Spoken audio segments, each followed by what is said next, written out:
All right, this is a quick video to show you how to close registration for a virtual workshop.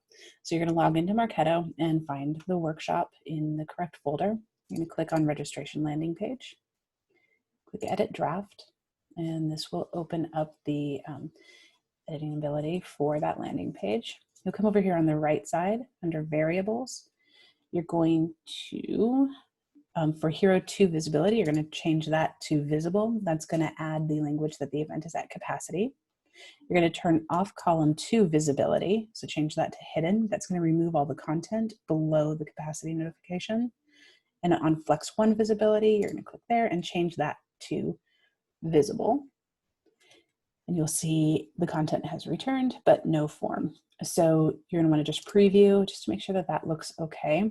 And also note, even though you preview it here, you always need to go back and check the live page after you approve it. All right, so you'll see events at capacity, no form, all of the tokens populated.